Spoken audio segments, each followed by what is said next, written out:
할렐루야! 할렐루야! 할렐루야! 지난 수요일 날 제가 잠깐 우리 순장 모임에서 인사를 하면서 혹시 지금 룻기를 내가 한 4주 계획해가지고 강의를 이제 오늘이 마지막 주일입니다만은 강의하는데 룻기의 주제가 뭔지 아느냐, 요약한 주제가 뭔지 아느냐 하니까 우리 순장들은 역시 똑똑하더라고요. 그래서 선택이라는 말을 했습니다.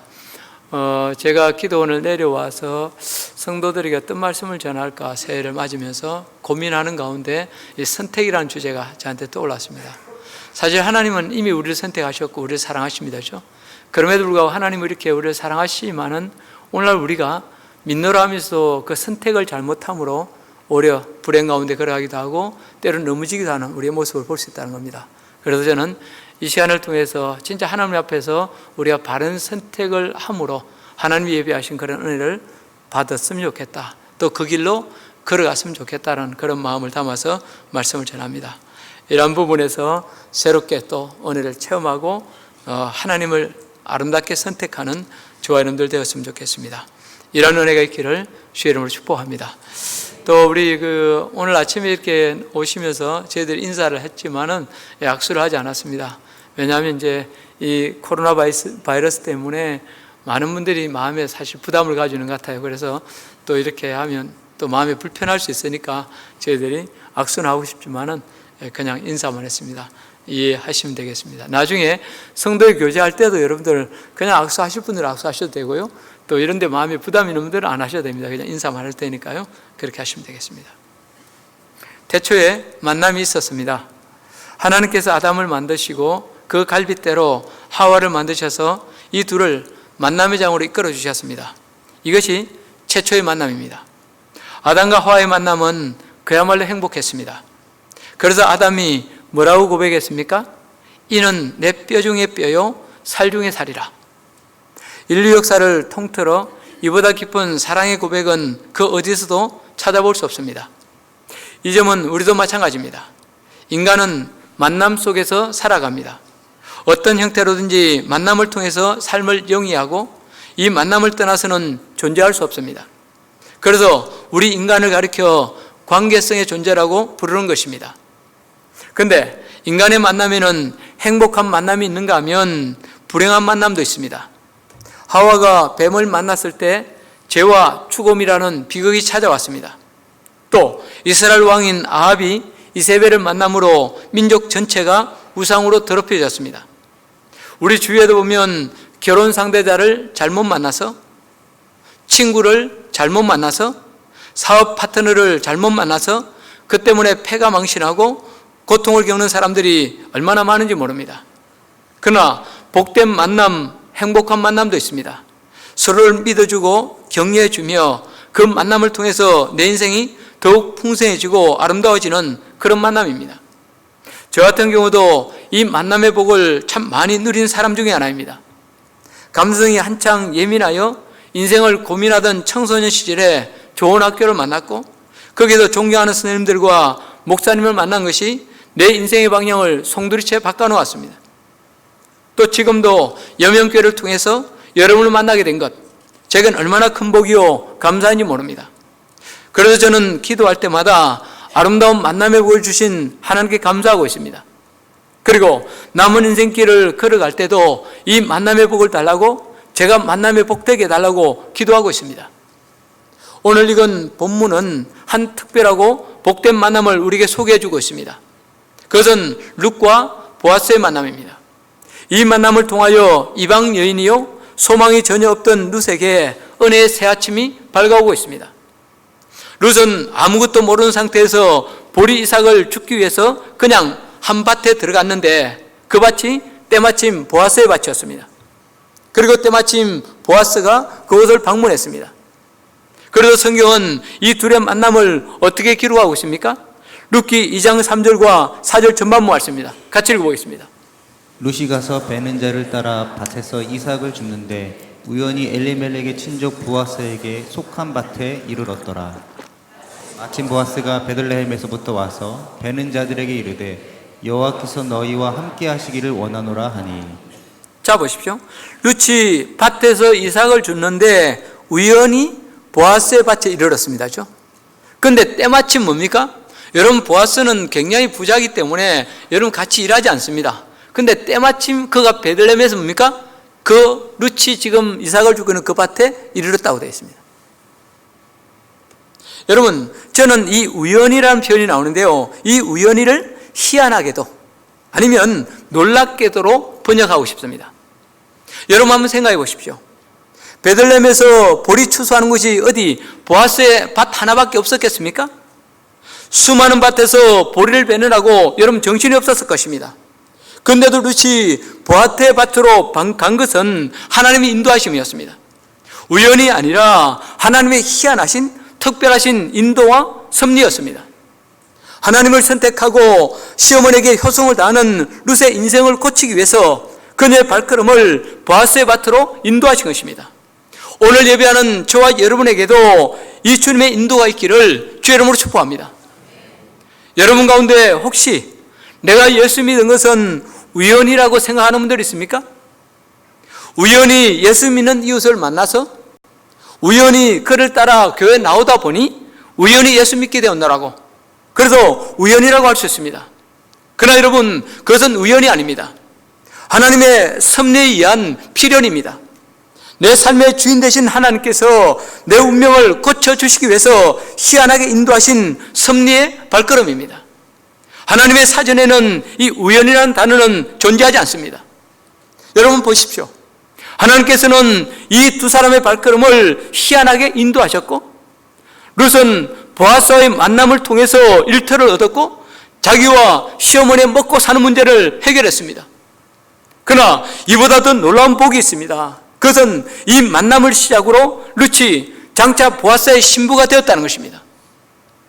여러분, 여기서 우리는 신랑 되신 예수님과 믿는 성도의 신비한 관계를 엿볼 수 있습니다. 우리는 예수 그리스도를 만남으로 제 문제를 해결받았습니다. 예수님의 십자가와 부활의 은혜로 영생을 얻었습니다. 그러나 그보다 더 놀라운 복이 있습니다. 그것은 예수님께서 믿는 저와 여러분을 빛나고 영광스러운 주님의 신부로 삼아주신 것입니다. 이 얼마나 놀라운 은혜요 사랑입니까? 성경에 나오는 여러 단어 중에서도 가장 아름다운 단어는 은혜라는 말입니다. 은혜란 말 그대로 받을 자격이 전혀 없는 자에게 베풀어지는 일방적인 호의입니다. 사실 인간적으로 볼 때 룻은 보아스의 사랑을 받을 만한 자격이 전혀 없습니다. 시어머니를 따라 베들레헴으로 오기는 했지만 가난하고 초라한 이방 여인이었습니다. 그 사회의 온전한 구성으로 인정받지도 못한 채 살기 위해서 땅에 떨어진 보리 이삭을 주울 수밖에 없는 가련한 여인이었습니다. 하나님의 은혜 외에는 어떤 소망도 내일도 없는 불쌍한 여인이었습니다. 반면에 여러분, 보아스는 어떤 사람입니까? 룻기 2장 1절에 의하면 그는 유력한 자였습니다. 여기서 유력한 자는 재력이 있고 신앙과 인품까지 두루 갖춘 덕망 있는 지도층이라는 말입니다. 보아스는 큰 부자에다가 신앙적으로나 사회적으로 존경받는 인물이었습니다. 그런데 그 보아스가 룻을 불러주고 그녀에게 특별한 은혜를 베풀고 있습니다. 그래도 그 은혜를 받은 룻이 감격하여 뭐라고 말하고 있습니까? 본문 10절 말씀입니다. 같이 읽어보겠습니다. 룻이 엎드려 얼굴을 땅에 대고 절하며 그에게 이르되 나는 이방 연인이거늘 당신이 어찌하여 내게 은혜를 베푸시며 나를 돌보시나이까 하니. 여러분 보십시오. 룻이 보아스 앞에서 어떻게 했습니까?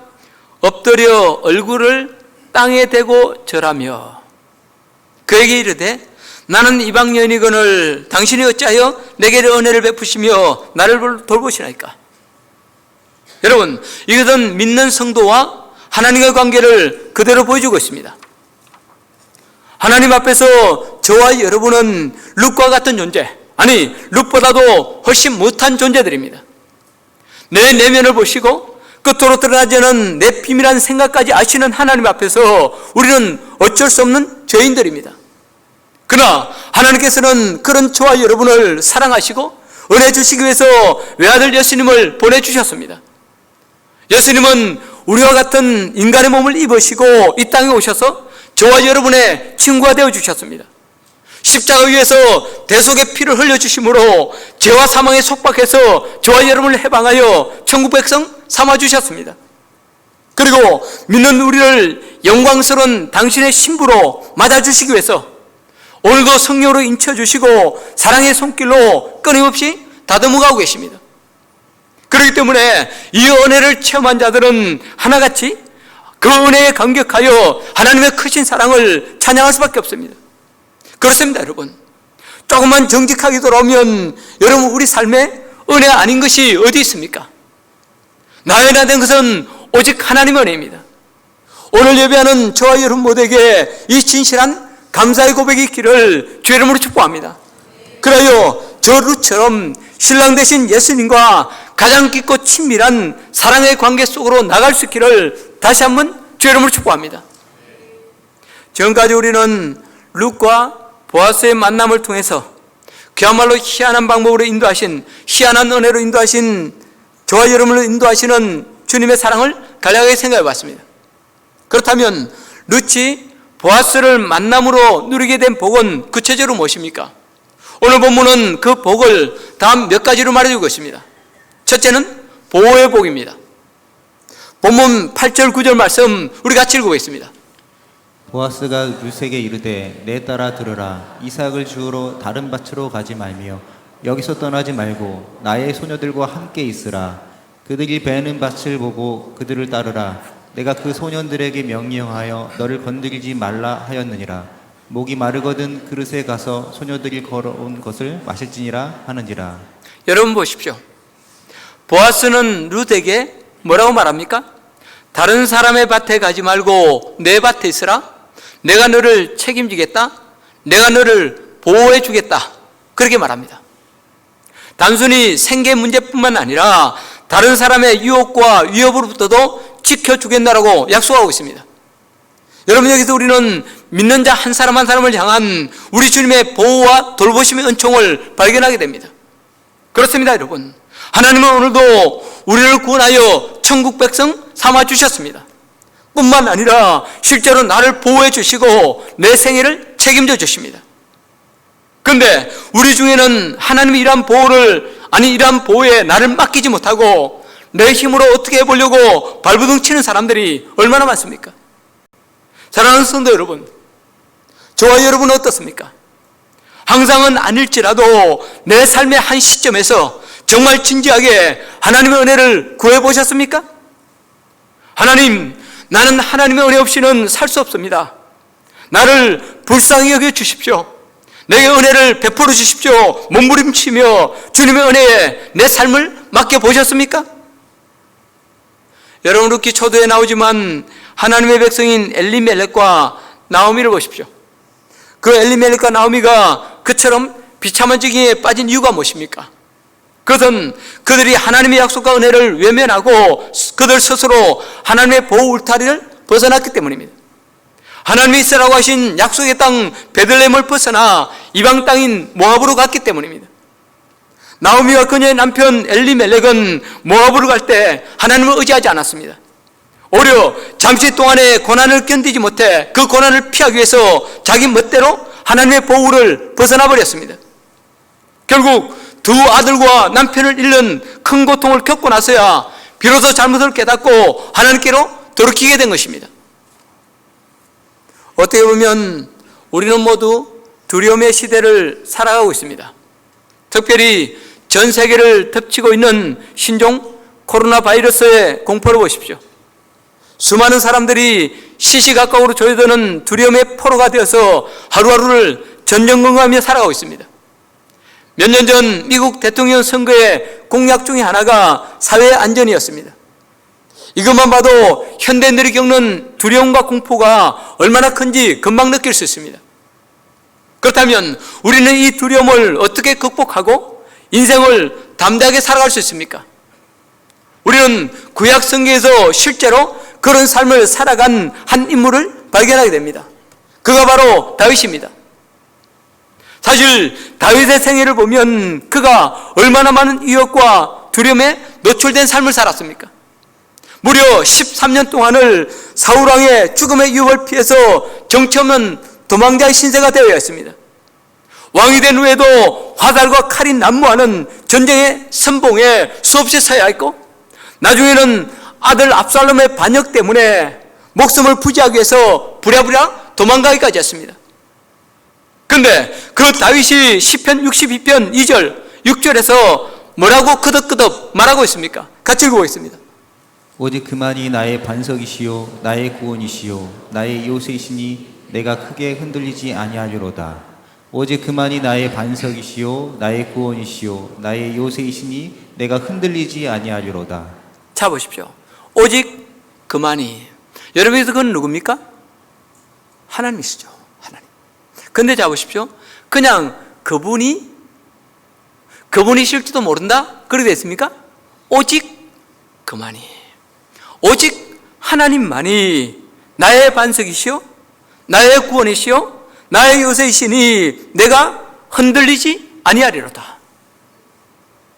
하나님께서 우리의 피난처요 반석이 되심은 비단 다윗의 고백에만 나오는 것이 아닙니다.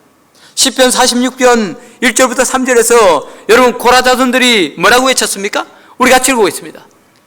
하나님은 우리의 피난처시요 힘이시니 한난 중에 만날 큰 도움이시라. 그러므로 땅이 변하든지 상이 흔들려 바다 가운데에 빠지든지 바닷물이 솟아나고 뛰놀든지 그것이 넘침으로 산이 흔들지라도 우리는 두려워하지 아니하리로다. 그렇습니다, 여러분. 성경에서 그덕그덕 고백하고 있듯이 여러분 다윗이 그 험난한 인생길을 살아가면서도 두려움 없이 살 수 있었던 비결은 바로 하나님께서 그의 피난처시요 요새시요 힘이 되심을 믿는 것이었습니다. 또 어떤 위기 상황 속에서도 변함없이 하나님의 은총 안에 거하며 그 반석 위에 굳게 서는 것이었습니다. 그렇습니다.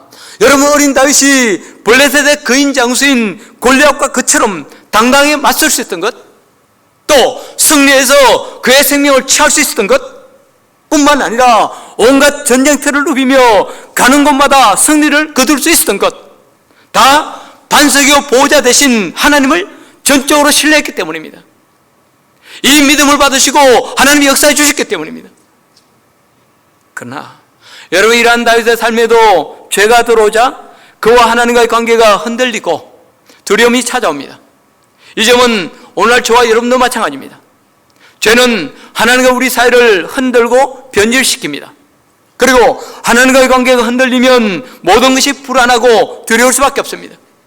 그러나 하나님과의 관계만 바로 서면, 아니 어떤 경우라도 은총의 자리인 보아스의 밭을 떠나지 않고 그 자리에 머물기만 하면 저와 여러분은 안심입니다.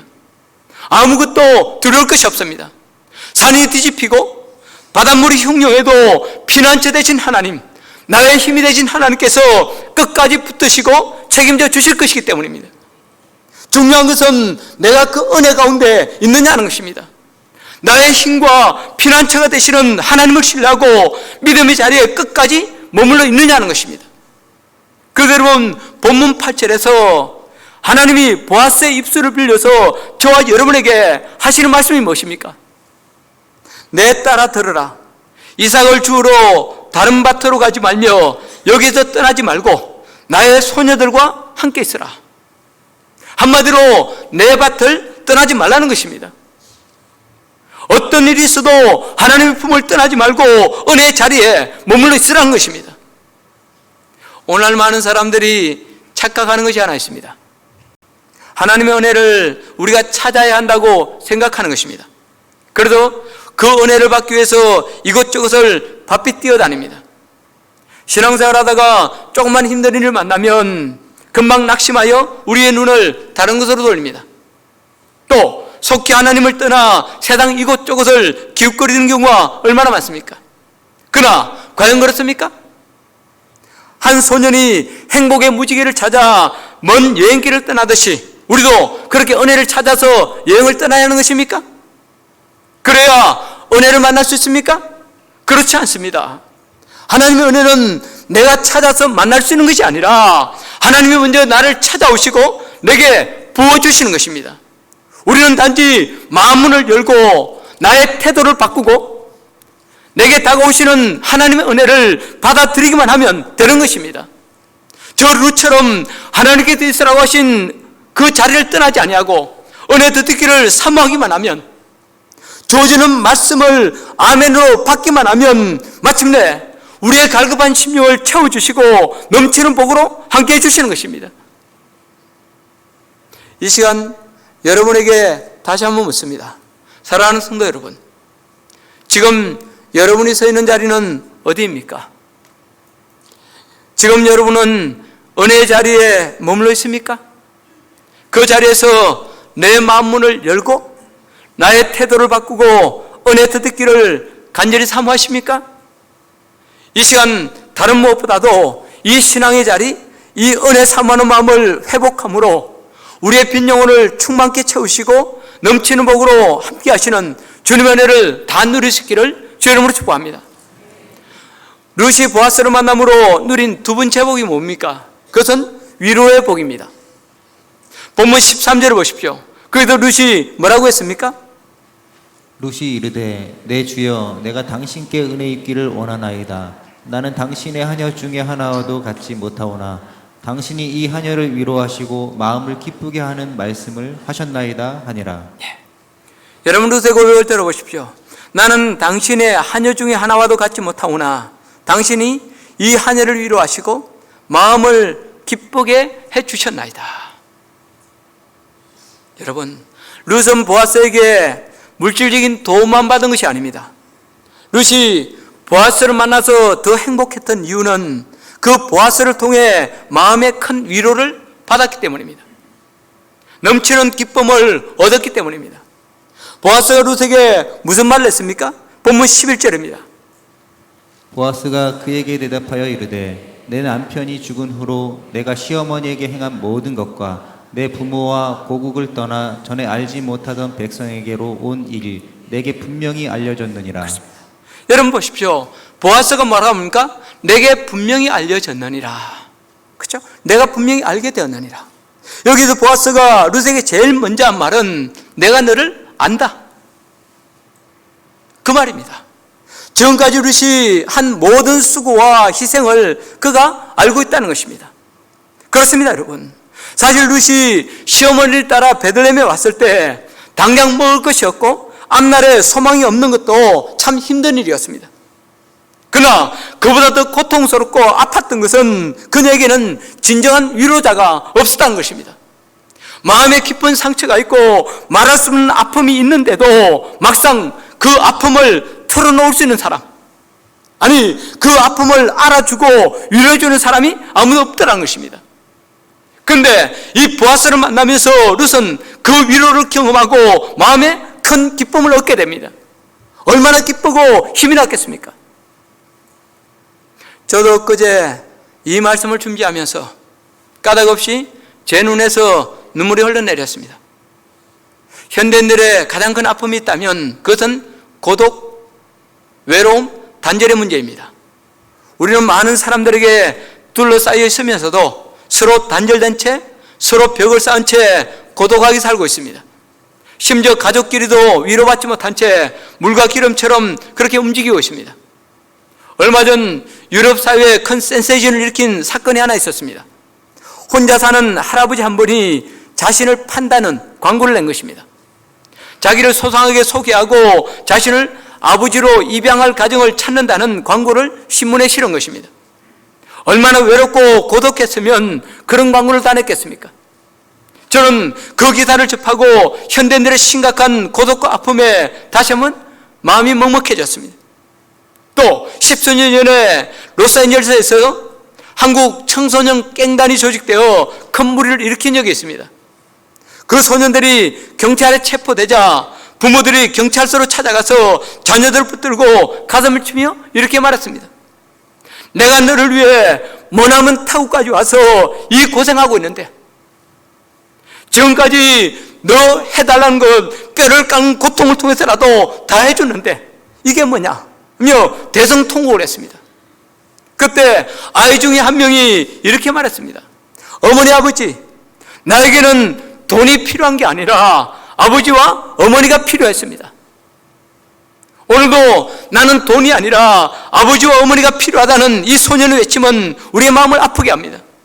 사랑하는 성도 여러분, 오늘 저와 여러분은 무엇을 위해서 그토록 열심히 일하십니까? 아니, 무엇을 위해 그토록 열심히 인간관계를 맺고 있습니까? 그리고 여러분에게는 살다가 지치고 힘들 때 언제라도 찾아가서 위로받을 수 있는 그 누군가가 있습니까? 여러분, 계시록 21장에 보면 장차 성도들이 들어가 살게 될 천국의 영광스러운 모습이 나옵니다. 그런데 우리가 천국에 가면 하나님께서 제일 먼저 하시는 일이 뭔지 아십니까? 그것은 우리의 눈에서 눈물을 씻어주시는 것입니다. 그리고 풍성한 주님의 식탁에 우리를 초대해서 더불어 먹고 마시는 교제의 기쁨을 누리게 해주시는 것입니다. 하나님은 우리가 인생을 살면서 겪을 수밖에 없는 비극과 외로움과 눈물과 고통을 너무도 잘 아십니다. 그리고 아파하십니다. 그래도 이 땅의 삶을 마치고 주님 앞에 설 때 제일 먼저 위로해 주시고 내 눈에서 눈물을 씻어 주십니다. 이것은 하나님의 은혜 아닌 자들만이 누릴 수 있는 놀라운 위로요, 소망입니다. 그런데 이런 주님의 위로는 우리가 천국에 가서만 누리는 것이 아닙니다. 예수 그리스도를 주로 믿고 그 이름을 부르는 순간부터 이 위로는 이미 시작되었습니다. 오늘도 예수님은 우리의 고독을 치료하고 지친 삶에 위로를 주시기 위해서 그야말로 풍성한 은혜의 식탁, 사랑의 식탁을 준비해 두시고 그곳으로 저와 여러분을 초청해 주십니다. 그래서 여러분, 계시록 3장 20절에서 뭐라고 했습니까? 볼지어다 내가 문 밖에 서서 두드리노니 누구든지 내 음성을 듣고 문을 열면 내가 그에게로 들어가 그와 더불어 먹고 그는 나와 더불어 먹으리라. 내가 문 밖에 서서 두드리노니 누구든지 내 음성을 듣고 문을 열면 내가 그에게로 들어가 그와 더불어 먹고 그는 나로 더불어 먹으리라. 여러분, 저는 이 말씀을 묵상하면서 우리의 아픔을 치료하시기 위해서, 우리의 고독을 치료하시기 위해서, 우리의 눈에서 눈물을 씻어주기 위해서 여러분 주님이 겪으시는 그 고독을 다시 한번 느끼게 됐습니다. 주님의 그 고독이 느껴지면서 제 마음이 너무너무 아팠습니다. 사랑하는 성도 여러분, 우리가 인생을 살면서 느끼는 곤궁함이나 고독은 결국 하나님과의 교제가 끊어진 데서 오는 영적 공허요, 단절감이라 할 수 있습니다. 따라서 참된 위로는 오직 하나님께로만 올 수 있습니다. 예수님은 오늘도 우리의 외로움과 고통을 치료해 주시기 위해서 직접 찾아오시고 당신의 복된 식탁으로 초청해 주십니다. 그리고 저와 여러분을 향해서 내가 안다, 내가 너를 안다, 너의 아픔과 두려움과 고통과 외로움을 안다고 하시며 친히 눈물을 닦아주십니다. 이제라도 주께서 내미시는 이 사랑의 손을 믿음으로 맞잡으시기 바랍니다. 그리고 내 아픈 삶의 자리에 기꺼이 예수 그리스도를 모셔 들으시기 바랍니다. 그러면 여러분의 심령이 놀랍게 회복되어지고 주님과의 교제에서 오는 참된 만족과 행복이 깃들게 될 것입니다. 그리고 주 안에서 이런 위로의 복을 충분히 누릴 때 우리도 비로소 옆에 있는 형제 자매들에게, 아니 그 형제 자매들을 향해서 내가 당신의 아픔을 압니다, 당신의 고통을 압니다라고 위로하며 그들의 눈물을 닦아줄 수 있습니다. 그래요 이 각박한 세상을 사랑으로 위로로 갖고 갈 수 있습니다. 여러분, 주께서 베푸시는 이 멋진 은혜, 아니 이 멋진 은혜의 자리, 이 위로의 자리를 기꺼이 선택하고 그 위에 다 설 수 있기를 주의 이름으로 축복합니다. 마지막으로 룻이 보아스를 만남으로 누린 복이 무엇입니까? 그것은 만족의 복입니다. 본문 14절 말씀 우리 같이 읽어보겠습니다. 식사할 때 보아스가 룻에게 이르되 이리로 와서 떡을 먹으며 내 떡 조각을 초에 찍으라 하므로 룻이 곡식 빼는 자 곁에 앉으니 그가 볶은 곡식을 주매 룻이 배불리 먹고 남았더라. 보아스가 룻에게 볶은 곡식을 주매 룻이 어떻게 해요? 배불리 먹고 남았더라. 보아스는 식사 때가 되자 룻을 곁으로 불러 그녀가 배불리 먹고도 남을 정도로 많은 양의 음식을 주었습니다. 또 이삭을 주울 때도 룻을 배려해서 그녀 앞에 일부러 이삭을 더 떨어뜨려 놓게 그렇게 했습니다. 그리하여 룻으로 하여금 넘치는 만족을 누리도록 해주었습니다. 그런데 이런 만족의 복은 룻만 누린 것이 아닙니다. 시어머니 나오미도 똑같이 누렸습니다. 룻이 곡식을 주워가지고 집으로 돌아오자 이것을 본 나오미가 깜짝 놀랍니다. 그도 그럴 것이 돌아온 며느리의 얼굴빛이 달라져 있고 주원 곡식의 양이 믿을 수 없을 정도로 많았기 때문입니다. 본문 17절에 보면 룻이 한 에바쯤 되는 곡식을 가져왔다고 했습니다. 그런데 여기서 한 에바는 약 23리터 정도의 양입니다. 당시 성인 노동자 한 사람에게 식량으로 배급되는 양이 하루에 약 0.5리터에서 1리터 정도입니다. 이것을 감안하면 여러분 23리터는 그야말로 엄청난 양입니다. 룻과 나오미가 보러면 넉넉히 먹을 수 있는 식량입니다. 그러니 여러분 어찌 놀라지 않을 수 있겠습니까? 그리고 이 일을 계기로 나오미의 인생에도 극적인 변화가 일어나고 있습니다. 룻기 2장 19절 전반부입니다. 여러분 거기서 나오미가 뭐라고 했습니까? 시어머니가 그에게 이르되 오늘 어디서 주었느냐 어디서 일을 하였느냐 너를 돌본 자에게 복이 있기를 원하노라 하니. 그렇습니다. 여러분 보십시오. 드디어 나오미의 입에서 뭐가 나옵니까? 복이라는 단어가 나옵니다. 그렇죠? 여러분 이미 살펴봤지만 지금까지 나오미는 복, 감사 이런 말 한 번도 하지 않았습니다. 자기의 처지를 비관하며 부정적인 말로 일관했습니다. 오죽하면 자기를 나오미라 부르지 말고 기쁨이라 부르지 말고 마라, 괴로움이라고 부르라고 그렇게까지 했겠습니까? 그런데 이제는 그녀의 입에서 복 주시기를 원하노라 이런 축복의 메시지가 나오고 있습니다. 얼마나 놀라운 변화입니까? 그렇다면 여러분 무엇이 나오미를 이렇게 변화시켰습니까? 그것은 룻이 가져온 한 에바의 곡식입니다. 아니 이 양식을 통해 넉넉하게 채우시는 하나님, 만족해 하시는 하나님을 경험했기 때문입니다. 그리고 이런 일련의 과정을 거치면서 그녀는 마침내 과거의 부정적인 모습을 털어버리고 복 주신 하나님, 만족해 하시는 하나님을 고백할 수 있게 되었습니다. 그렇습니다 여러분. 여기도 우리는 내 필요를 넘어 넘치도록 풍성하게 부어주시는 하나님의 은총을 다시 한번 보지 않습니까? 여러분 하나님께서 우리에게 복 주실 때는 딱 필요한 만큼만 주시지 않습니다. 필요 이상으로 넘치게 주심으로 그 복이 다른 사람에게까지 흘러가게 하십니다. 그래서 하나님의 복의 원리는 언제나 30배, 60배, 100배입니다. 그러길래 성경 안에서건 성경 바깥에서는 이 하나님의 은혜를 체험한 사람들은 하나같이 그 크신 은총을 찬양할 수밖에 없습니다. 여러분 대표적으로 다윗이 뭐라고 그랬습니까? 내 잔이 넘치나이다. 또 사도 바울은 에베소서 3장 20절에서 뭐라고 고백했습니까? 우리 가운데서 역사하시는 능력대로 우리가 구하거나 생각하는 모든 것에 더 넘치도록 능히 하실 이에게. 우리 가운데서 역사하시는 능력대로 우리가 구하거나 생각하는 모든 것에 더 넘치도록 능히 하실 하나님께. 여러분 얼마나 멋진 하나님, 얼마나 멋진 우리의 아버지십니까? 이제 갓 유치원에 들어가 덧셈 뺄셈을 배운 아이가 엄마 손을 잡고 교회를 나왔습니다. 그런데 교회 앞에 보니까 커다란 십자가 더하기 표가 딱 붙어있는 게 아닙니까?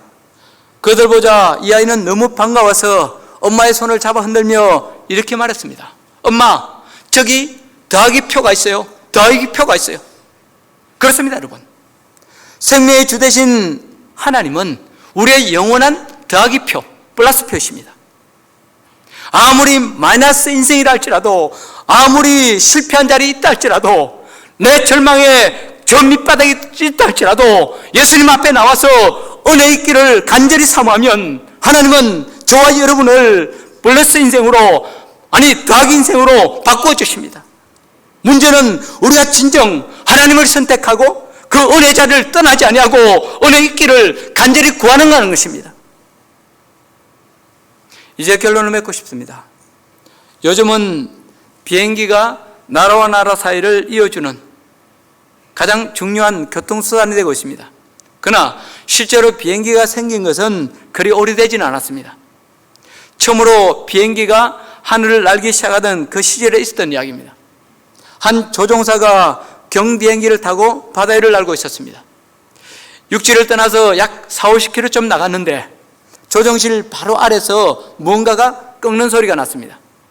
귀 기울여 가만히 들어보니 쥐가 전선을 깔아먹는 소리였습니다. 전선이 끊어지면 전원공급이 차단되고 그러면 비행기는 그대로 바닷속으로 추락할 수밖에 없는 위기 상황이었습니다. 순식간에 두려움과 공포가 조종사의 가슴에 밀려왔습니다.